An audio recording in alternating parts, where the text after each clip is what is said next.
HydroGIS tool structure, Neogeography application model. There are two authors, RMN Pradeep and NTS Wijesekera. The present is RMN Pradeep.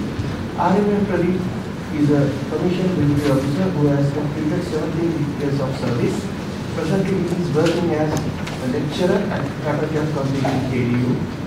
After joining to the military, he has been working as information technology officer all over the country, and in 2007, he completed the BSc Honours in MIS from Ministry College Dublin, National University, Ireland. 2012, he completed his research master's degree from Ministry of Moral.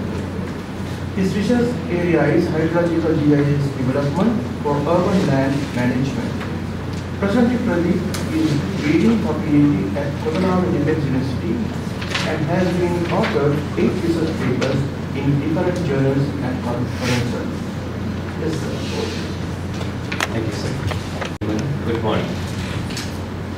I am Pradeep and my research is HydroGIS tool structure, Neogeography application model. I think as IT professionals, it's some sort of fancy lot of words. Let me describe what are those. We know that ground is the most important factor for any military, and the ground-based information systems capture the attention of the infantry. Therefore, a few decades back, Western Army, I think you know very well, the Western Army developed some kind of such system. Today we name as Geographic Information System, in short GIS. Then this information system became popular due to the capability of spatial modeling rather than temporal modeling. But there are difficulties in GIS. GIS is the expert system which developed for the experts. Therefore, it's highly technical and in the beginning it's command-based. But with the time, development of GUI and other usability developments, the most of the difficulties are fading. But still one thing is remaining, that is data collection. It is very costly. You have to go to the field, collect the data and come back, input, check the accuracy. Couple of days or 2 days, again, data get updated. What's the relation between hydrology and GIS? We know that GIS is based on spatial. Nothing to say about water, high altitude. From high altitude to low altitude, water is flowing. So you can understand the relation between hydrology and the GIS. But there is a gap between GIS and hydrology. Customization, user readiness, security, accuracy, and the requirement of dynamic nature. So what are those words? Those words are ours, IT professionals. So the gap is the research area of computer professionals. We should integrate these two professions into one. So we name it as HydroGIS. In other words, today we upload photos in geolocations and point of interest. That means where the hotels are, where the bicycle repairing points are, like such kind of information to the maps. As well as we use mobile phones, Google, to search the routes and paths, as well as some application allow us to find out who around us. So what is this? What is this? Actually, these are the output of the GIS works. So today GIS become a common tool. So then comes the Neogeography, the data generation from such applications called Neogeography, and that's the Turner. In 2006, he started the research on this area. So, however, unknowingly, community upload a big set of spatial data. Importantly, it is low cost and real time. Important thing is low cost and real time. So there are no techniques, quicker technique like this. Hence, it can be used in GIS analysis. What's the problem? You ask. So problem is what? Credibility and reliability. For an example, I will go to some kind of restaurant. Okay, I don't like that food. I take a photograph and upload to the Google map saying there's a toilet in this place. No credibility. Because based on the users. And reliability, you can upload some wrong photo for the wrong place. So, but this one is handling by the Wikipedia. So we know that Wikipedia is people uploading some information. So they can manage some extent. As well as Google Map, we can upload some information, they can manage. OpenStreetMap, we can update. But for checking the accuracy, they takes months and months, sometimes 4 years. But fortunately, you find that Google traffic is online, real time. How do you do that? They also use Neogeographic data, but different is that data come from not the person, but from the small electric gadget in your phone or mobile application we call GPS. They use that GPS information, not the personal information. Therefore, ladies and gentlemen, my objective is develop a model to utilize this Neogeographic data in HydroGIS analysis. So thanks to my supervisor, Senior Professor Wijesekera from University, he opened my eye on this area, which is how to find the rainfall in the city through the naked eye. So there are some unwritten techniques are there. There are no big research papers on this area. So I have to go through some indigenous rainfall estimate. As Sri Lankan, not as the Sri Lankan, but also in all the agricultural countries, they use some kind of natural phenomena to estimate or forecast the weather. So we have to use that information too. And thank you, sir, the Vice Chancellor and the Deputy Vice Chancellor, you helped me to attend to this workshop at last year, 2015 monsoon school at Albert Institute, IIS India. And there we came to the turning point of this model development. We could be able to develop a flood warning mobile application. Actually, it's a literal application. I should thank, so the names Adit, Asfa, Bhavana, Premu, Priyamitrus, Dr. Sagarika and Shalini. They are hydrologists, IT specialists, remote sensing guys. All these get together and discuss some kind of flood warning mobile application. So in that point also, we come to some point. That is, we have special data. We can use in GIS analysis and we get result and prediction, but if accuracy and the credibility of the spatial data which generated by the Neogeography is good, we can use.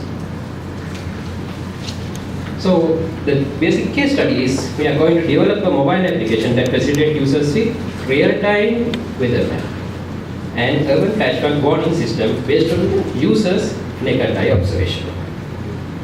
So ladies and gentlemen, I present you HydroGIS Neogeography model for the first time. It consists presentation module, confirmation module, and GIS module, which managed by the administrator and users are interacting with the presentation module.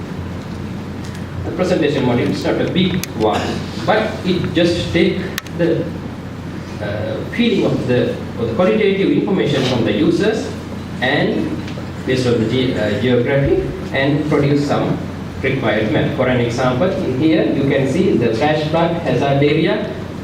It is a data input by the administrators, and users can see what are the areas we had flash flood and what is the current weather system or weather map. So confirmation module is the one interesting one. In here we find a CNR index for each user, not the data input, each user. We have a registered users, then we should confirm the nearby users. They have input, upload some data, we have to confirm it by the nearby users. For an example, he says it's raining. We send the message through the application to the nearby user, is it raining or not, like that. And we can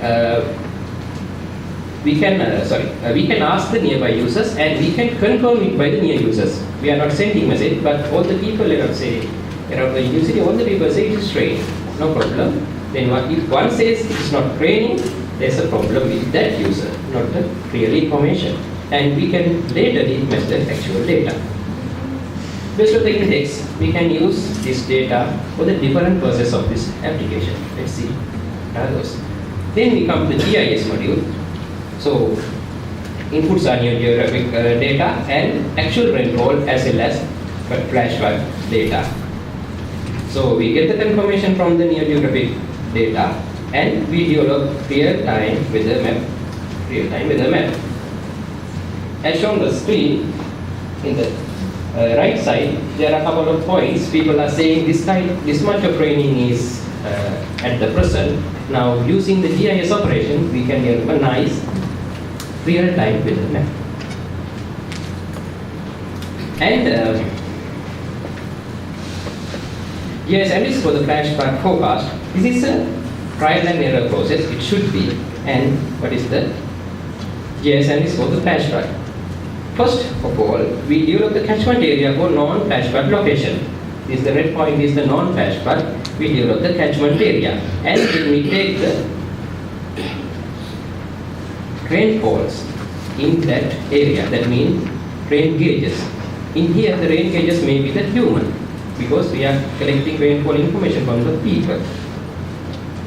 Then we find a correlation between the rainfall and the flash flood. For an example, when the flash flood occurred, what are the rainfall figures around that location? For an example, sometimes that 30 millimeter one is not the reason for the flash flood at the location, but 20 millimeter one may be the reason for the flash flood.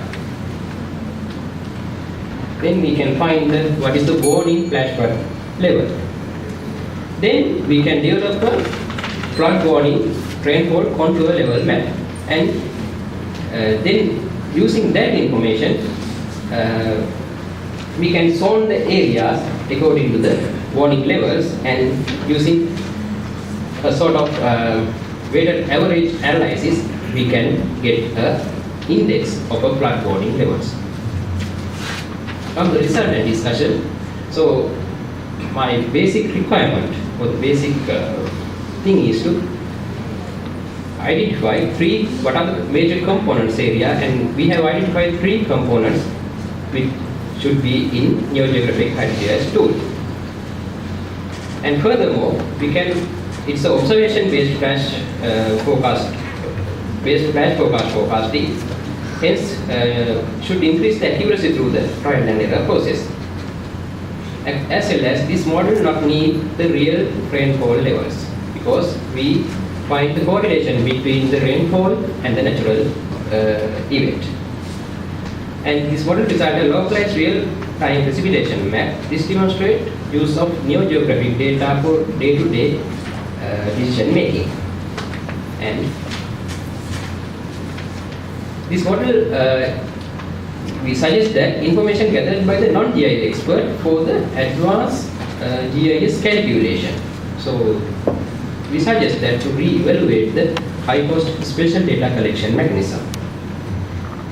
As well as it proposed to categorize the users based on the reliability and credibility, not the data.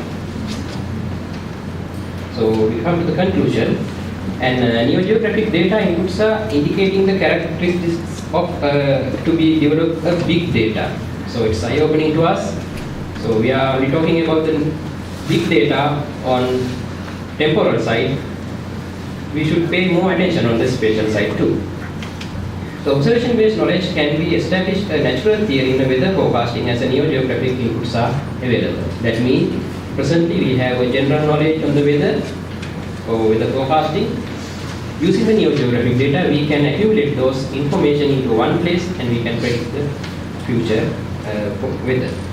And to say frankly, this is an underdevelopment model, so we should identify main areas, and this is present you to get more and more recommendations, ideas and other things. The acknowledgement, so I can't forget Dr. Banu Nepal from UNESCO, and Professor Pradeep from IIS, and Dr. Dev Nayako from Pradeep University, USA for their guidance on this model development.